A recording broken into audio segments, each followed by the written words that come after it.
الحمد لله رب العالمين الرحمن الرحيم مالك يوم الدين إياك نعبد وإياك نستعين اهدنا الصراط المستقيم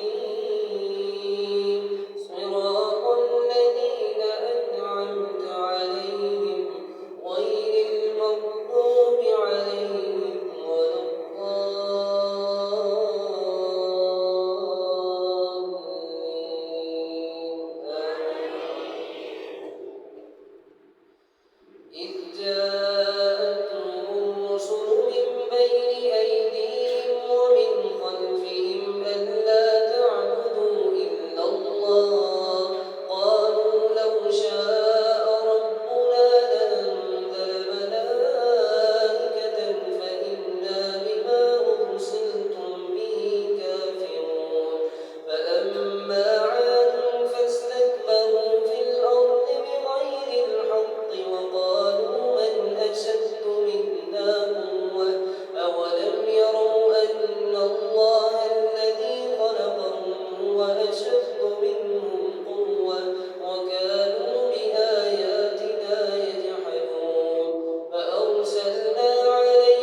استقاموا تتنزل عليهم الملائكة ألا تخافوا ولا تحزنوا وأبشروا بالجنة التي كنتم توعدون نحن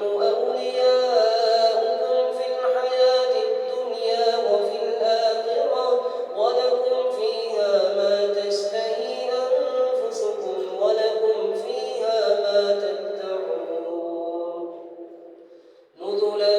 من غفور رحيم ومن أحسن قولا ممن دعا إلى الله وعمل صالحا وقال إنني من المسلمين ولا تستوي الحسنة ولا السيئة ادفع بالتي هي أحسن فإذا الذي بينك وبينه عداوة كأنه ولي حميم وما يلقاها إلا الذين صبروا وما يلقاها إلا ذو حظ عظيم وإما ينزغنك من الشيطان نزغ فاستعذ بالله إنه هو السميع العليم ومن آياته الليل والنهار والشمس والقمر لا تسجدوا للشمس ولا للقمر واسجدوا لله الذي خلقهن إن كنتم إياه تعبدون فإن استكبروا فالذين عند ربك يسبحون له بالليل والنهار وهم لا يسأمون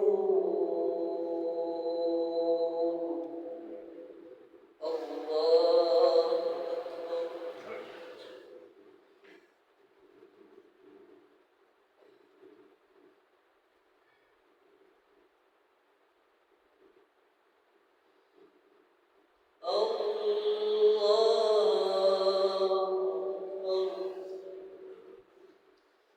ومن آياته أنك ترى الأرض خاشعة فإذا أنزلنا عليها الماء اهتزت وربت إن الذي أحياها لمحيي الموتى إنه على كل شيء قدير إن الذين يلحدون في آياتنا لا يخفون علينا أفمن يلقى في النار خير أم من يأتي آمنا يوم القيامة اعملوا ما شئتم إنه بما تعملون بصير الله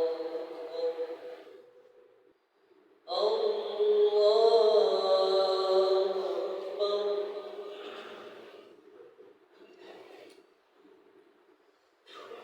الحمد لله رب العالمين الرحمن الرحيم مالك يوم الدين إياك نعبد وإياك نستعين اهدنا الصراط المستقيم صراط الذين أنعمت عليهم غير المغضوب عليهم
الشر فيئوس قنوط ولئن أذقناه رحمة منا من بعد ضراء مسته ليقولن هذا لي وما أظن الساعة قائمة ولئن رجعت إلى ربي إن لي عنده للحسنى فلننبئن الذين كفروا بما عملوا ولنذيقنهم من عذاب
أقيموا الدين ولا تتفرقوا فيه كبر على المشركين ما تدعوهم إليه الله يجتبي من يشاء إليه ويهدي إليه من أنيب وما تفرقوا إلا من بعد ما جاءهم العلم بغيا بينهم ولولا كلمة سبقت من ربك لقضي بينهم وإن الذين أورثوا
أولئك لهم عذاب أليم ولمن صبر وغفر إن ذلك من عظم الأمور ومن يضلل الله فما له من ولي من بعده وترى الظالمين لما رأوا العذاب يقولون هل إلى مرد من سبيل وتراهم يعرضون عليها خاشعين من الذل ينظرون من طرف خفي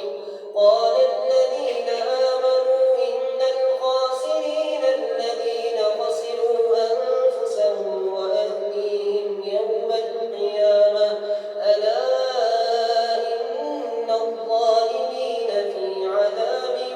مقيم وما كان لهم من أولياء ينصرونهم من دون الله ومن يضلل الله فما له من سبيل استجيبوا لربكم من قبل أن يأتي يوم لا مرد له من الله ما لهم من ملجأ يومئذ وما لهم من نكير فإن أعرضوا فما أرسلناك عليهم حفيظا إن عليك إلا البلاغ وإنا إذا أذقنا الإنسان منا رحمة فرح بها وإن تصبهم سيئة بما قدمت أيديهم فإن الإنسان كفور لله ملك السماوات والأرض يخلق ما يشاء يهب لمن يشاء إناثا ويهب لمن يشاء الذكور أو يزوجهم ذكرانا وإناثا ويجعل من يشاء عقيما إنه عليم قدير وما كان لبشر أن يكلمه الله إلا وحيا أو من وراء حجاب أو يرسل رسولا فيوحي بإذنه ما يشاء إنه علي حكيم وكذلك أوحينا إليك روحا من أمرنا ما كنت تدري ما الكتاب ولكن جعلناه نورا نهدي به من نشاء